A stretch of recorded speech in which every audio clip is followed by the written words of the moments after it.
Picture this. It's 2025, and someone discovers their distant relative has died. They're scrolling through the obituary when curiosity strikes. They look up the deceased's social media. 47,000 Instagram followers. Thousands of likes on every post.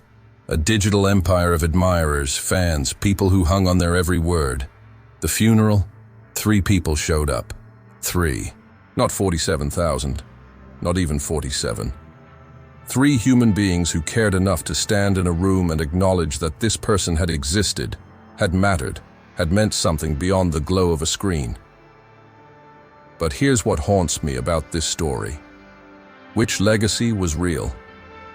The digital monument with its endless scroll of hearts and fire emojis, or the nearly empty funeral home where 3 people grieved in silence? Now contrast this with Alfred Nobel. In 1888, a French newspaper accidentally published his obituary while he was still alive. The headline called him a merchant of death, the man who invented dynamite and made a fortune from weapons. Nobel read his own premature obituary and was horrified. This is how history would remember him? A destroyer? So he rewrote his will. He left his entire fortune to establish prizes for peace, literature, science, the Nobel Prizes. One mistaken obituary transformed how we remember one of the richest men who ever lived.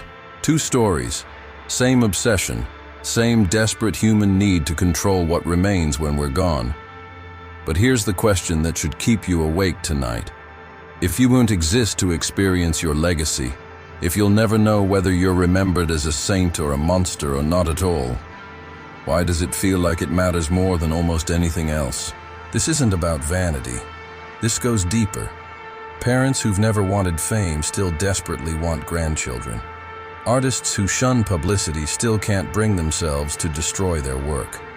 Even people who claim they don't care about legacy reveal their hand in subtle ways. The way they arrange their bookshelves when guests come over, the stories they repeat about their achievements, the photos they choose for their profiles. We are all building monuments, every day, every choice, every post, every conversation, every decision about how to spend our brief, flickering existence. We're all trying to defeat the same enemy, oblivion. But what if I told you that our obsession with legacy isn't a noble human aspiration? What if it's not even really about what happens after we die? What if our desperate need to be remembered is actually a cognitive bug, a glitch in our mortality-aware minds that we've dressed up as virtue? Tonight we're going to follow this thread from ancient Egyptian tombs to Instagram influences, from evolutionary biology to existential terror, from the first human who carved their name in stone to the last person who will ever care about your digital footprint. We're going to discover that the weight of legacy, this thing that drives us to build pyramids and write books and have children and start companies and fight wars, might be the most beautifully irrational thing about being human. And by the end, you'll understand why a dead person's Instagram account is still posting, years after the funeral no one attended. If you think legacy obsession is a modern disease, born from social media narcissism and participation trophy culture, you're about 5,000 years too late to that diagnosis. The oldest story we have, literally the first narrative ever written down, is about a king who couldn't accept that he would die. Gilgamesh, carved into clay tablets around 2100 BCE, is the tale of a ruler so terrified of mortality that he journeys to the ends of the earth seeking immortality. He fails, of course, but the story ends with a revelation. The only immortality available to humans is through great works that outlast the flesh. The first story we ever told ourselves was about legacy. But stories are cheap. Let's talk about what people actually built. The Great Pyramid of Giza required the labor of thousands of workers for over 20 years. It consumed resources equivalent to a nation's entire GDP, all to ensure that one man, Pharaoh Khufu, would be remembered. The pyramid wasn't just a tomb, it was an engine of immortality, designed to make his name echo through millennia. And it worked. You know Khufu's name. 4,500 years later, you know his name. But here's what's remarkable. Every civilization developed its own elaborate systems to defeat death symbolically, wherever we're talking about Egypt, China, Mesopotamia, the Americas. Completely independently, they all arrived at the same conclusion. Death is unacceptable. Legacy is essential. Immortality must be engineered. In ancient China, your continued existence in the afterlife literally depended on your descendants performing rituals in your honor. No children meant spiritual death. This wasn't superstition. This was a sophisticated philosophical system that made genetic continuity a matter of cosmic survival. The Greeks gave us 3 pathways to immortality, and we're still following their blueprint today. First, biological legacy. Your children carry your essence forward. This is why kings were obsessed with male heirs, why bloodlines mattered more than competence, why family name became sacred currency across cultures. Second, monumental legacy. Build something so massive, so undeniable, that future generations have no choice but to remember you. Alexandria, Constantinople, the Colosseum. Every dictator who's ever named a city after himself is following this ancient playbook. Third, ideational legacy. Your thoughts, your wisdom, your contributions to human knowledge transcend your physical form. This is why Socrates spoke, but Plato wrote. This is why we know Aristotle's ideas, but not his shoe size. The philosophers understood the game perfectly. Plato's theory of forms suggested that ideas could access eternal truth, that when you contributed to knowledge, you touched something that transcends individual mortality. Your flesh rots, but your insights join the permanent record of human understanding. Even Marcus Aurelius, the Stoic emperor who preached indifference to worldly concerns, couldn't help but write his Meditations. Private thoughts he claimed were just for himself, yet he preserved them carefully, and they became one of history's most influential books. Even the man who taught us not to care about legacy revealed, by his actions, that he cared deeply. The medieval world built its entire economic system around legacy. The Medicis funded Renaissance art not from altruism, but for eternal association. Every cathedral was a monument to its patron. Every commissioned painting included the donor's face somewhere in the scene, often kneeling before saints, inserting themselves into sacred narrative. And then there's Shakespeare, who understood the legacy game better than anyone. In Sonnet 18, he writes, "So long as men can breathe or eyes can see, so long lives this, and this gives life to thee."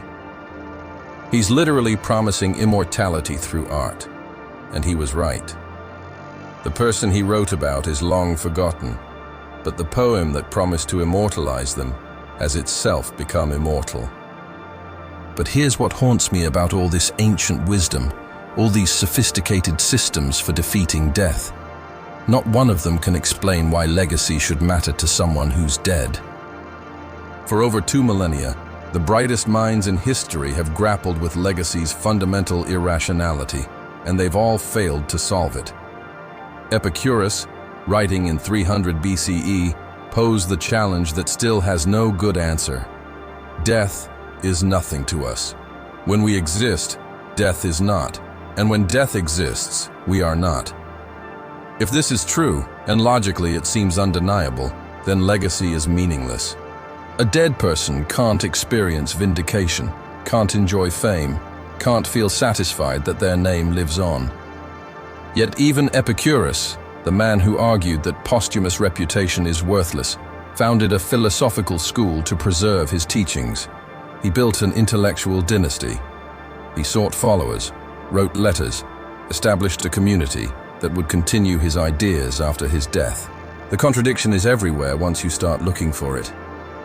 Every philosopher who ever argued against caring about legacy did so by writing books, creating intellectual legacies. The existentialists tried to face this head-on. Heidegger insisted that authentic existence requires confronting mortality directly, not evading it through legacy projects.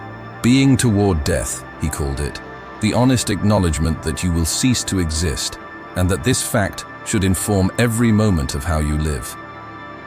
Sartre took it further. Man is condemned to be free. You don't get to escape into predetermined meaning or inherited purpose. Every choice is yours, including the choice to create significance in a universe that won't remember you. Camus gave us the image of Sisyphus, pushing his boulder up the mountain for eternity, watching it roll back down, then pushing it up again.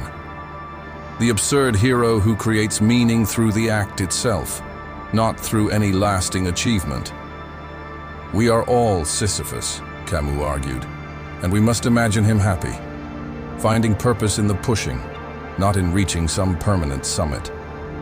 Beautiful philosophy, logically compelling, emotionally satisfying, and completely ignored by human behavior. We keep pushing our legacy boulders anyway. Even Camus, who preached acceptance of the absurd, carefully crafted his novels and essays to last. Even Sartre, who denied inherent meaning, fought passionately for his ideas to influence future generations. Schopenhauer might have come closest to the truth, though he didn't realize it. He argued that the will to live propagates itself through us, whether we want it or not. We think we're making rational choices, but actually, the blind drive of existence is using us for its own continuation. Our legacy obsessions aren't really ours. They're life itself, trying to perpetuate through our actions. What if Schopenhauer was accidentally describing something much more specific than metaphysical will? What if he was describing genetic imperatives we wouldn't understand for another century? Philosophy fails here because philosophy assumes we're purely rational beings who can think our way out of any psychological trap. But what if the legacy drive operates below the level of reason? What if it's not a philosophical problem at all, but a biological one? The greatest minds in history have told us, convincingly, that caring about posthumous reputation is irrational. We nod along, find their arguments compelling, then go right back to building our monuments, and arranging our digital profiles, and hoping our children will understand us, and wanting our work to matter after we're gone. Logic tells us legacy shouldn't matter. We care anyway. This suggests something pre-rational, something deeper than argument, something that philosophy can describe but never defeat. To understand why we can't think our way out of the legacy drive, we need to descend from the realm of pure thought into the messier, more ancient world of biology and psychology. We need to ask not what we should care about, but what we're built to care about, and why. Here's the uncomfortable truth philosophy couldn't face. You are not the protagonist of your own life story. Your genes are. You're their vehicle, brilliantly designed for one purpose: to get them into the next generation. This isn't metaphor. This isn't spiritual language. This is the brutal mathematics of evolution, and it explains everything about why legacy feels so desperately important to a brain that knows it won't be around to experience it. Richard Dawkins gave us the framework in The Selfish Gene. Evolution doesn't care about your happiness, your fulfillment, or your conscious preferences. It cares about replication. The genes that coded for behaviors leading to reproductive success are the ones that survived. The genes that didn't care about continuation died out, by definition. Think about salmon. They swim upstream, fighting currents and predators, their bodies literally deteriorating as they travel, all to reach their spawning grounds. They reproduce and die, sometimes within hours. The salmon doesn't know why it feels compelled to make this journey. It just feels it must. You are a much more sophisticated salmon. The genes that built your brain included instructions for caring deeply about things that increase the odds of genetic survival, finding mates, accumulating resources, protecting offspring, building reputation, forming alliances. They also included something unprecedented in evolutionary history: the capacity to know you will die. This created a problem. How do you motivate a death-aware creature to keep working for genetic continuation? You make them care about things that extend beyond their individual lifespan. You give them legacy drive. The humans who acted as if their post-death impact mattered out-reproduced the humans who didn't. It's that simple. Your ancestors were the ones who couldn't rest until they'd secured their bloodline, built their reputation, accumulated their resources, told their stories. The humans who shrugged and said, "What happens after I die is none of my business," didn't leave many descendants. You inherited your psychological architecture from the winners of the genetic game, and the winners were the ones who were obsessed with winning beyond their own lifespans. Look at the asymmetry between male and female reproductive strategies across cultures. Men's obsession with sexual conquest, with spreading their genetic material as widely as possible. This isn't cultural conditioning, it's evolutionary psychology. The male who impregnated many women had more genetic descendants than the male who was faithful to one. Women's focus on mate quality rather than quantity follows the same logic. If you can only have a limited number of offspring, and each pregnancy is biologically expensive, you want the best possible genetic combination and the most reliable partner for raising those offspring to reproductive age. Both strategies are legacy strategies. Both are genetic drives dressed up as personal preferences. Kin selection makes it even more complex. Hamilton's rule shows that we're motivated to help those who share our genes, even at cost to ourselves. Why do grandparents invest so heavily in grandchildren? Why do siblings sometimes sacrifice for each other? Because those grandchildren and siblings carry copies of your genes. Helping them survive is genetically equivalent to helping yourself survive. Your legacy drive extends beyond your own children to your entire genetic network. This is why family dynasties feel so compelling, why Churchill was obsessed with his family's political influence, why the Kennedys keep running for office despite the obvious dangers. But here's where it gets interesting: the evolutionary value of reputation. In virtually every historical society, high-status males had more offspring. The drive to achieve, to dominate, to be remembered, these weren't separate from reproductive success. They were the engine of reproductive success. Modern research confirms this is still operating below conscious awareness. Men's risk-taking behavior spikes in the presence of potential mates. Luxury displays increase during mating seasons. What we call achievement is often mating display in disguise. Legacy building is reproductive strategy. Building monuments, creating art, accumulating wealth, gaining fame. These are ways of signaling genetic fitness to potential mates and ensuring resources for offspring. But evolution has created a puzzle for itself. The system works too well.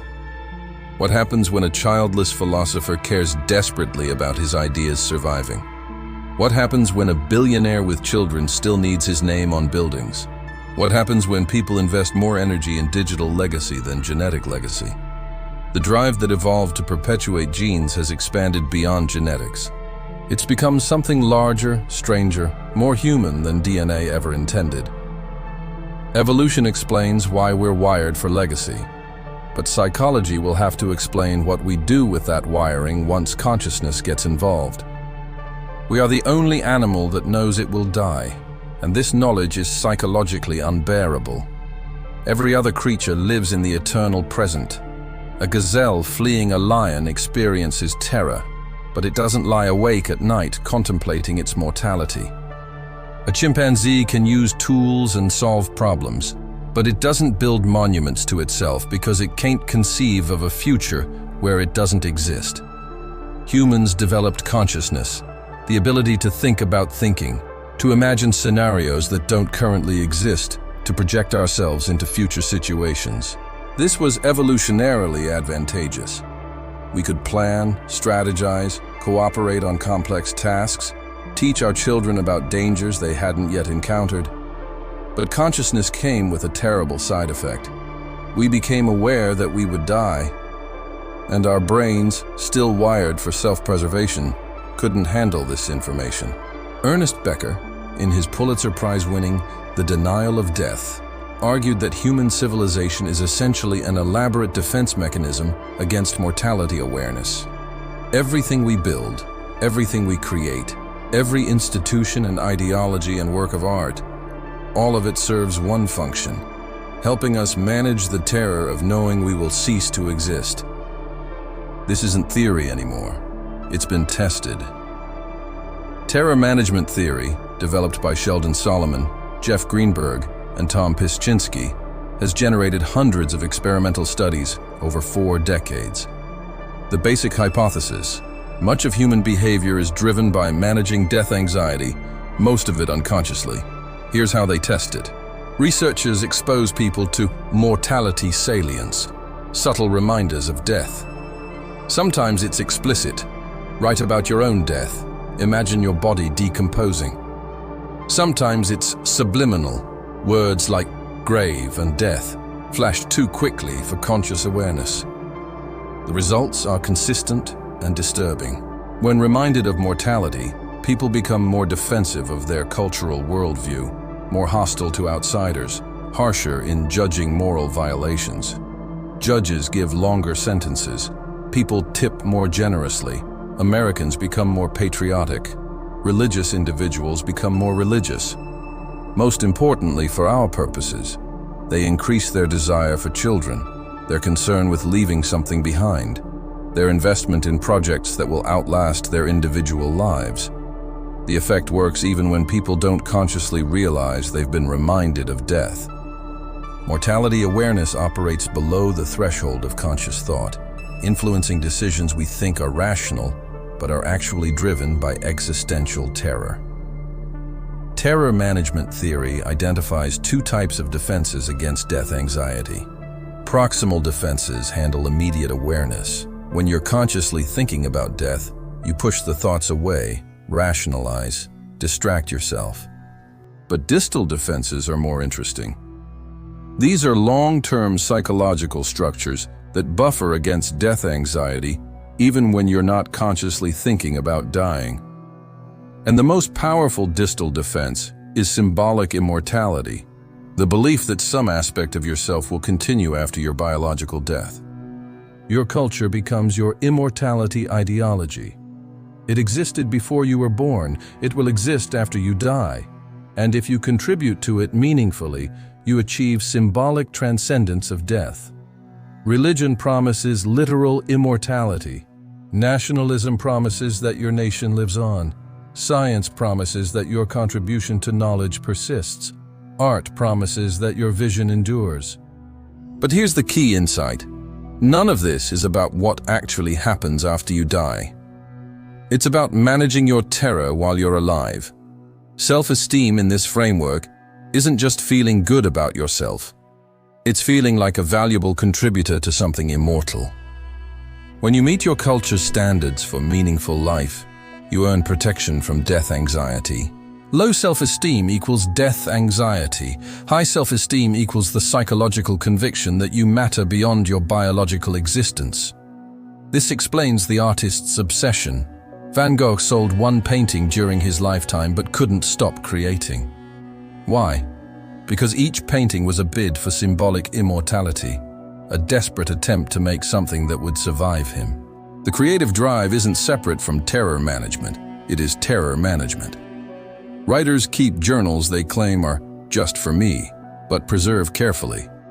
Musicians record demos they say no one will hear but can't bring themselves to delete.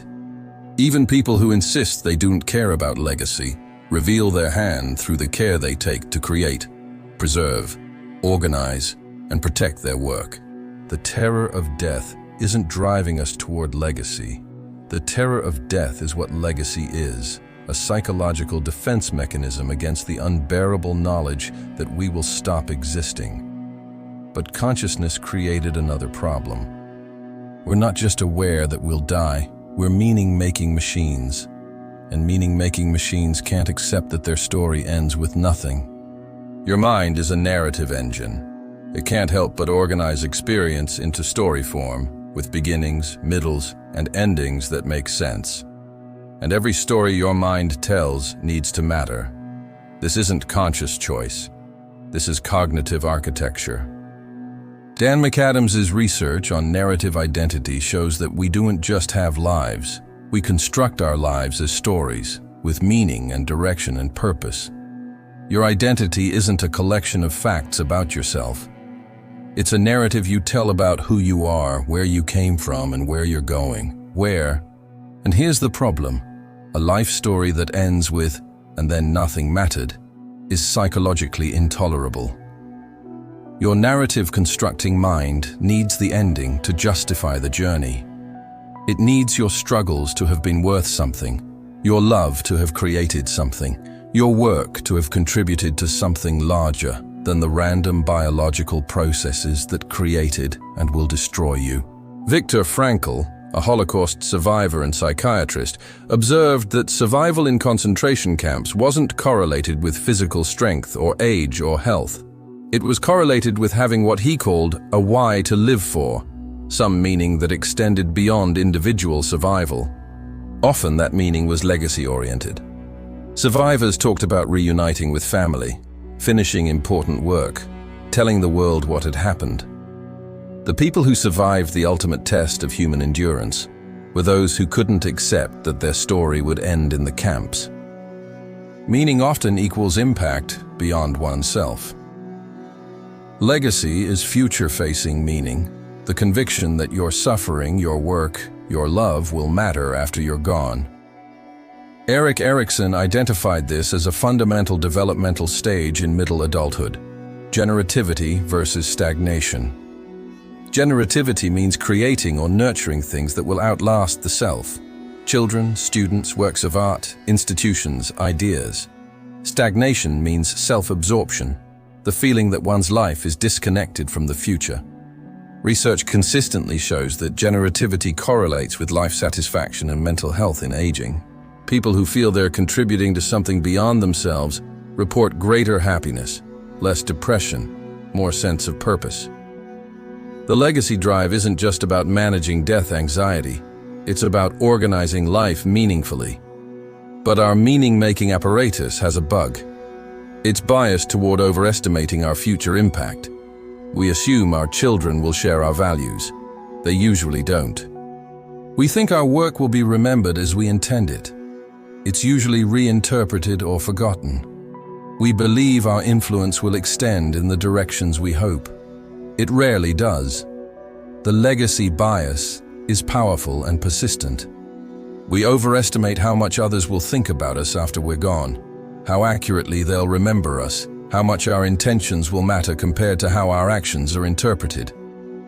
But the bias serves a function. It keeps us producing, building, caring. If we could see clearly how little of our intended legacy actually survives, we might lose motivation for any of the generative activities that make life meaningful. There's a paradox here that mindfulness culture misses. The advice to be present assumes that presence is psychologically complete for humans. But we're temporal creatures. We need past to construct identity and future to organize purpose. Pure presence is psychologically incomplete. Legacy isn't the opposite of presence. It's one dimension of how consciousness works. We live in the present, but we're oriented toward continuation. That orientation shapes how we experience the present moment. The parent caring for their child isn't choosing between being present and thinking about legacy. The care itself is simultaneously present moment love and future-oriented investment. The artist working on their craft isn't choosing between enjoying the process and hoping for posthumous recognition. The work itself is simultaneously flow state and legacy project. Consciousness is temporal. We don't just exist in the moment. We exist in the relationship between memory and anticipation. Legacy is part of that relationship. It's how a meaning-making, narrative-constructing, temporally aware mind organizes its experience. But what happens when that ancient drive collides with radically new conditions? What happens when ordinary people suddenly have access to the same legacy-building tools that were once reserved for kings and artists? What happens when the legacy drive meets the digital age? For 5,000 years, wide remembrance was reserved for elites. Kings built pyramids, artists had patrons, Leaders commanded armies. Writers needed publishers. Fame was scarce, controlled, expensive. The internet changed everything. Suddenly, anyone could build an audience. Anyone could create content that persists. Anyone could make a mark that might outlive their biological existence. For the first time in human history, ordinary people gained access to the same immortality technology that pharaohs used. Social media platforms aren't just communication tools. They're legacy architecture for the masses. Your Instagram account is your pyramid. Your YouTube channel is your monument. Your Twitter presence is your bid for ideational immortality. Every post, every video, every carefully crafted caption is another stone in your digital mausoleum. And just like the pharaohs, you're obsessed with the metrics of remembrance. Likes, followers, shares, views. These are quantified immortality units. They're how you measure whether your digital legacy project is working. The platforms understand this psychology perfectly. They've designed their systems around the variable ratio reinforcement schedule that makes slot machines addictive. You never know which post will go viral, which video will break through, which moment of your life will become the thing you're remembered for. So you keep creating, keep posting, keep feeding the algorithm that might grant you digital immortality. Consider the rise of legacy contacts for social media accounts. Facebook, Google, Apple, they all have systems for managing your digital estate after death. Your accounts can continue posting, sharing memories, maintaining your online presence after your biological presence ends. Death doesn't end your social media legacy. It transforms it into something purely posthumous. Black Mirror's Be Right Back wasn't science fiction, it was prediction. Services already exist that train AI chatbots on deceased people's digital footprints, allowing grieving relatives to continue conversations with algorithmically generated versions of the dead. Your tweets, your photos, your messages become training data for a digital ghost. But here's the cruel irony. The democratization of legacy has also devalued it. When everyone can build a monument, most monuments become invisible. The internet never forgets, but it also drowns everything in noise. You can be remembered by Google's servers while being completely unknown by actual humans. Your content can persist in databases forever while having zero human impact. The creator economy isn't just about money, it's about mattering. People create content for free, at personal cost, investing time and energy and emotional resources into building something that might survive them. The drive to create, to share, to build an audience isn't separate from the legacy impulse. It is the legacy impulse, operating through new technology.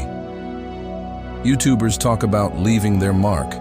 Instagram influencers discuss building their brand and creating their empire. TikTok creators obsess over going viral, which is explicitly about making something that spreads beyond your individual reach and persists beyond your individual effort. Even this video you're watching right now is someone's legacy project.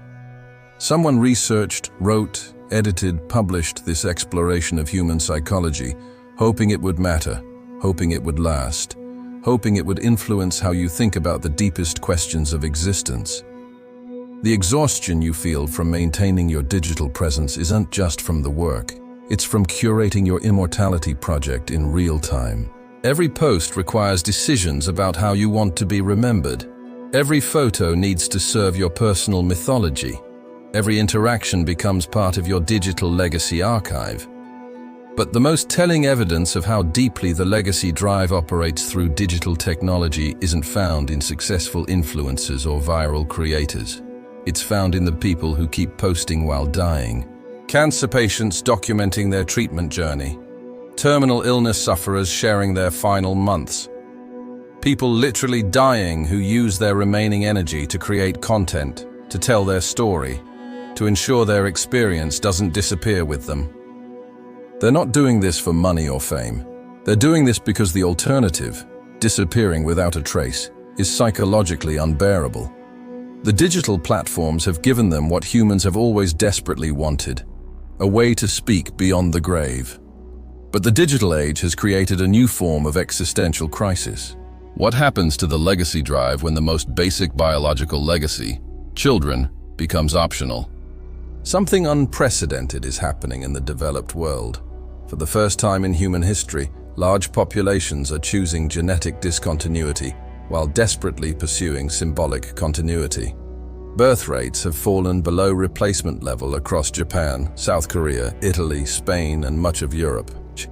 In the United States, voluntary childlessness has risen dramatically among educated populations. People are choosing career achievement, creative work, political activism, environmental consciousness, anything except the biological legacy that evolution spent millions of years programming them to pursue. This should be causing psychological crisis on a massive scale. And in many ways, it is. The decision to remain childless in a culture built around family continuity requires justification, and the justifications reveal how the legacy drive redirects when blocked from its primary channel. I'm focusing on my career achievement as replacement generativity, building something that outlasts you professionally instead of genetically. I want to create art, write books, start a company. Creative works and businesses as substitute children, projects that grow, develop, and potentially survive their creator. The world is overpopulated. Climate change makes having children unethical. Sacrificing personal genetic legacy for humanity is collective legacy. Choosing the survival of the species over the survival of your own genes. I'll be a mentor, teacher, influence other people's children. Ideational rather than biological generativity, passing on wisdom and values without passing on DNA. The psychology of chosen childlessness is complex.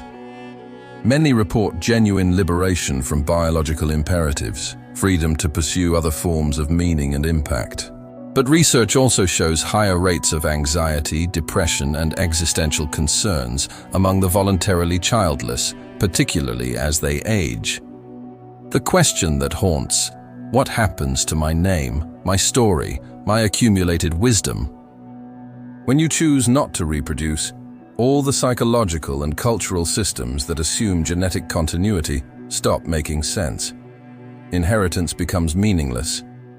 Family traditions end.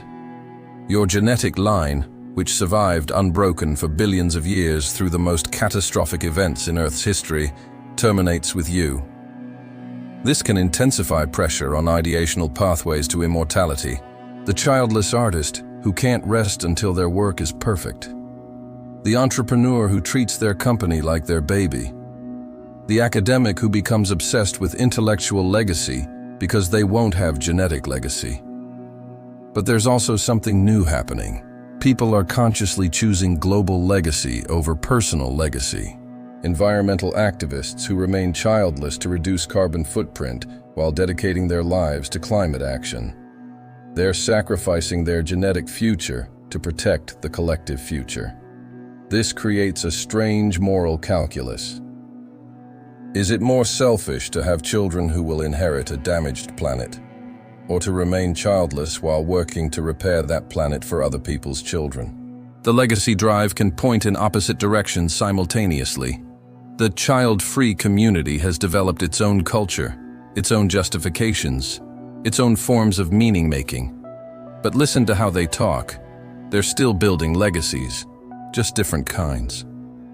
Businesses that will outlast them. Art that will influence future generations. Political work that will create a better world for children they'll never have. The biological and ideational pathways to legacy, unified for most of human history, have fractured. People are creating sophisticated philosophical frameworks for why their particular form of legacy matters more than genetic continuation. But evolution doesn't care about your philosophy. The childless populations will be replaced by populations that do prioritize reproduction. The genes that coded for voluntary childlessness will disappear from the gene pool, by definition, unless something else disappears first, unless the future itself becomes uncertain enough that all legacy, genetic and ideational, starts to feel meaningless. What happens to the legacy drive when the future itself seems uncertain? For the first time in human history, large populations genuinely question whether there will be a future to leave a legacy to. Climate anxiety, nuclear threats, Artificial intelligence, existential risk. The possibility that human civilization might not continue has moved from science fiction to mainstream concern. This creates the ultimate legacy crisis. How do you care about what you leave behind if there might not be anyone to inherit it? Climate change presents the most psychologically complex version of this problem. Previous generations could tell themselves they were building a better world for their children. But what if you're destroying the world you're trying to leave to your children? What if every aspect of your lifestyle, the house you live in, the career you've built, the wealth you've accumulated, contributes to making the future worse for the people you love most? The psychological weight is crushing.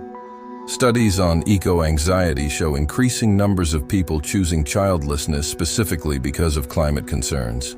The bitter irony, caring about the future leads to choosing no personal future. But watch how the legacy drive adapts.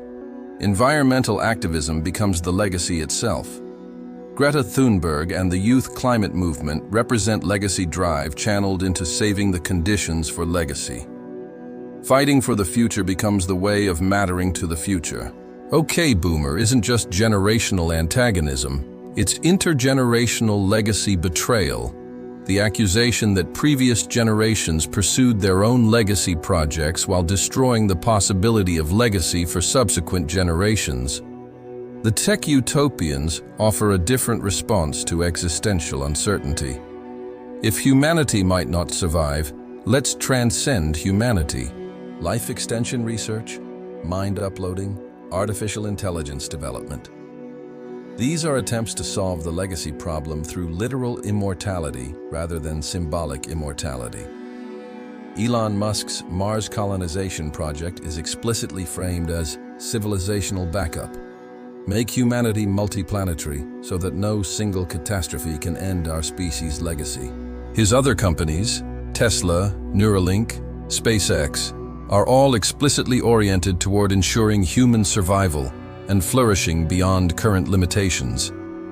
But artificial intelligence presents the strangest legacy paradox of all. We're creating entities that might outlast humanity, that might be our final legacy, the thing we create that survives us. But if AI develops beyond human control or comprehension, is it our legacy or our replacement? Some people experience apocalyptic thinking as liberation from legacy pressure. Nothing matters anyway, so I'll just enjoy the present. But research suggests this is often a defense mechanism masking despair. The psychological difficulty of abandoning legacy orientation runs too deep.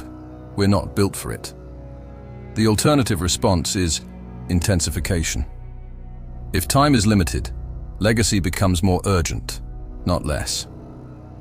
The sense that this might be humanity's final generation makes every choice feel historically significant. But here's what's remarkable. Even in the face of potential species extinction, humans keep building legacies. Artists continue creating. Parents keep having children. Entrepreneurs launch businesses.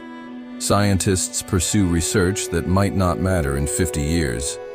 Maybe because legacy was never really about the outcome. Maybe it was always about something else entirely. So here we are. We've followed the thread from ancient Egyptian tombs to Instagram stories, from evolutionary biology to existential terror, from philosophical arguments to psychological experiments to digital monuments to apocalyptic anxiety. And what do we find at the end of our investigation? We find that legacy is simultaneously completely irrational and absolutely necessary for human psychology. You are a gene vehicle programmed to care about genetic continuation. You are a death-aware mind that can't psychologically tolerate its own ending.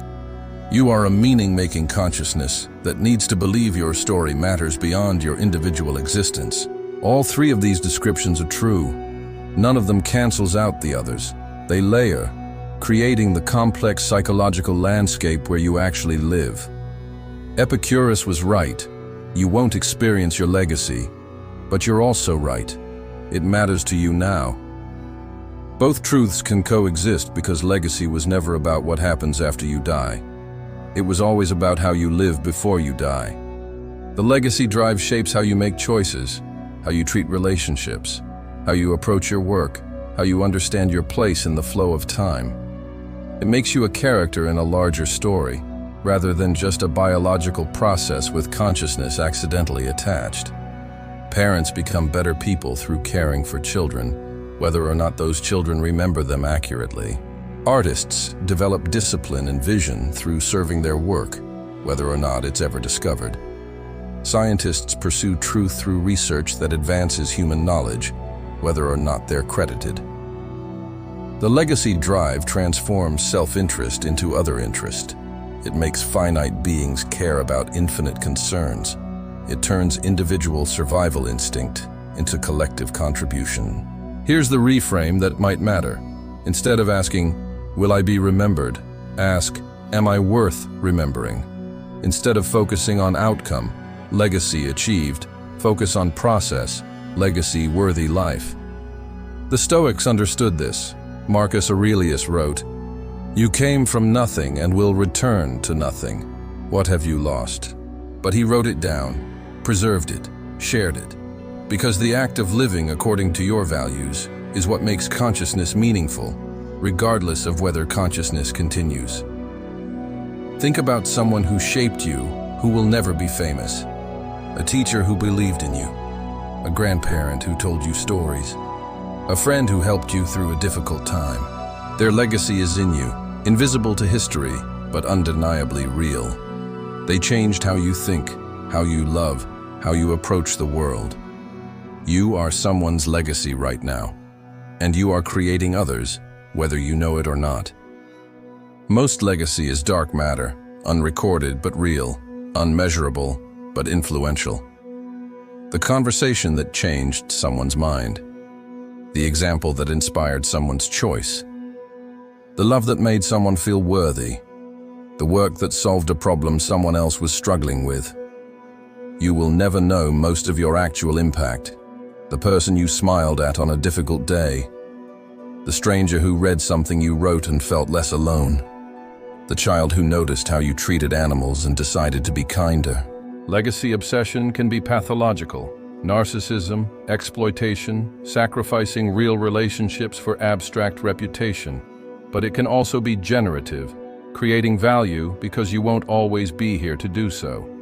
Perhaps the wisdom isn't escaping the legacy drive, but aiming it consciously. Not asking, "How will I be remembered?" but what deserves to continue. Now you see the mechanism. Evolution programmed you to care about continuation. Psychology makes you need your story to matter beyond your individual existence. Consciousness turns survival instinct into meaning-making drive. You can't unfeel it, but you can choose how to respond to it. Will you feed it frantically, chasing digital metrics, demanding recognition, building monuments to your own importance? Will you deny it exists, claiming not to care while secretly obsessing? Or will you aim it consciously? 3 questions might help. What do I want to continue? Not me, but what values, what beauties, what truths deserve to persist beyond any individual life? Who am I doing this for? Specific people you love, or abstract posterity, or your own ego's demand for importance? Would this matter if no one ever knew I did it? The test of authentic generativity versus narcissistic display. There's strange freedom in accepting that you'll probably be forgotten. Almost everyone is within 2 generations. Your great-great-grandchildren won't know your name. Your contributions will be absorbed into the collective human project without individual attribution. Can you do worthy things anyway? This is the spiritual dimension of legacy, acting as if it matters while holding lightly whether it persists. Creating, loving, building, teaching, caring not for gratitude or remembrance, but because the future deserves inheriting something good from the past. You are the inheritor of countless unnamed legacies. The language you speak was developed by people whose names you'll never know. The scientific knowledge that makes your life possible came from researchers who died in obscurity. The art that moves you was created by people who may have lived in poverty and died forgotten. You received gifts from the past. What will you pass forward? This video will end. You'll close the browser, move on to the next thing, probably forget most of what you've heard. But maybe a question will remain, quietly working in the background of your thoughts. If you discovered you had 1 year to live, what would you want to have created, loved, or given that would justify having been briefly conscious in an unconscious universe? Not for fame, not for memory, not for recognition or reward or any return to the self that created it, but because you, a collection of atoms that learned to wonder about itself, were here for this brief moment. And while you were here, you had the opportunity to add something to the ongoing human experiment of meaning-making against the darkness. That answer, whatever it is for you, is your legacy drive speaking. It's the deepest part of your psychology, revealing what it believes is worth preserving. The only question is, will you listen? You will die. Everything you build will crumble. Everyone who remembers you will also die. The sun will burn out. The universe will reach heat death. Nothing you do will matter in the longest possible view. And still, this matters. Your choices matter. Your love matters. Your work matters. Your presence in the brief span of consciousness between birth and death matters. That tension between cosmic insignificance and personal significance isn't the problem. That's the whole beauty of being human. That's the weight of legacy. And it's yours to carry consciously.